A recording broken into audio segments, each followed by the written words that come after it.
এটার মধ্যেও আছে, এটাও যে জনশিক্ষা ছাড়া তা নয়, এটার মধ্যেও জনশিক্ষা আছে। তো যাই হোক, তার কথা যে আমরা নারীরা সুন্দর করে সংসারে গুছাই, আমরাই বাড়ি বানাই। কথাটা শুনে আমার একটু লজ্জা করতেছে। এই কথায় পুরুষের কি কোনো দাম রাখছে? কন, আপনারাই কন। আমাকে ঝাটকুল মাইরে থেকে গেছে। কয়টা মেয়ে লোকে দাদা কোন জায়গায় বাড়ি বানাইছে, ওর বাবার বাড়ি থেকে টাকা পয়সা আনছে,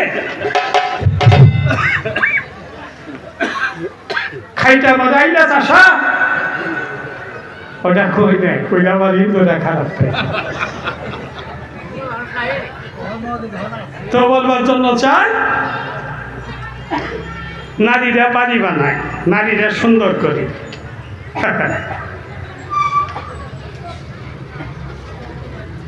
এই 5 মাস আগে আমার অন্তরে জাগে,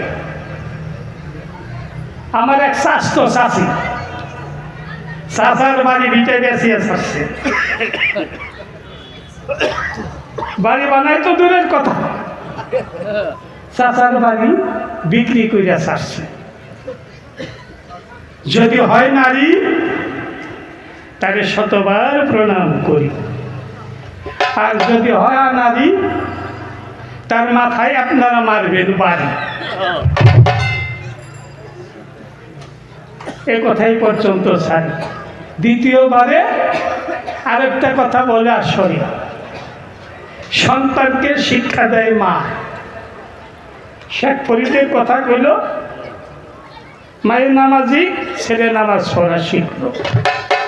কথাটা মূল্যবান, খারাপ বলো নাই।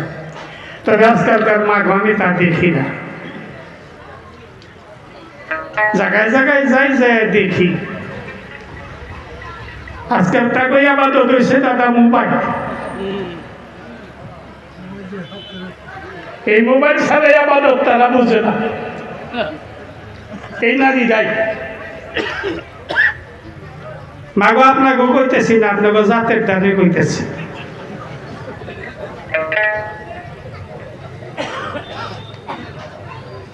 বড় পীর আব্দুল কাদের জিলানীর মা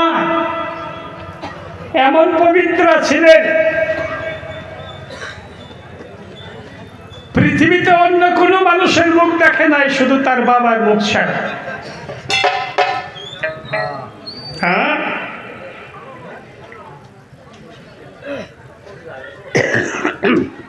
তিনি কোরআন পড়তেন। বড় পীর আব্দুল কাদের জিলানী মায়ের গর্ভের থেকে 18 বের মুখস্থ করে আসলো। কেন? মায়ে পড়ছিল সন্তান গর্ভে, তাই শুনে শুনে মুখস্থ করে পৃথিবীতে জন্ম নিল। আর আজকাল আমার মায়েরা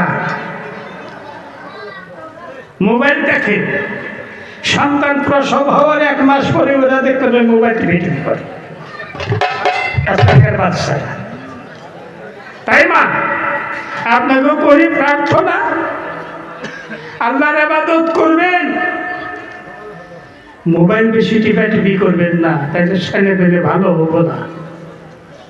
লক্ষ্য রেখা চাই, মায়ের সন্তানকে শিক্ষা দেয়, স্বীকার করি, দামি কথা বলছো। এই সম্বন্ধে একটা কথা শোনাই, কবি গানটা পঞ্চরসের, তাই না? তো মা আদরের সন্তান মেয়েকে শিক্ষা দিতেছে, তোর বাবা হাটের থেকে যে কোনো জায়গার থেকে যাই কিছু আনুক, আর তুই যা কিছুই খাবি তোর বাবারে না দিয়ে কিন্তু খাস না, আগে তোর বাবারে দিবি, তারপরে তুই খাবি। ওই মেয়েটাকে শিক্ষা দিচ্ছে। মেয়েটা ধরেন 3.5 বছর 4 বছর বয়স হচ্ছে। এই মেয়ে কি নিয়ে যেন কাঁদতেছে, এমন সময় তার বাবাই আসছে। ওই মেয়েটা দেখছে যার বাবাই যদি দেখে মেয়ে কাঁদতেছে, তাহলে তো আমার উপরে রাগাবে। তো আদর করে মেয়েটারে বলতেছে, কান্দিস না মা। ওই 4 বছরের বাচ্চারাও কিন্তু দুধ খায়, অনেক জায়গায় খায় না। ওই মেয়েটা আবার দুধ খাওয়ার অভ্যাস আছে। মায়ে ওই বাচ্চার কান্দা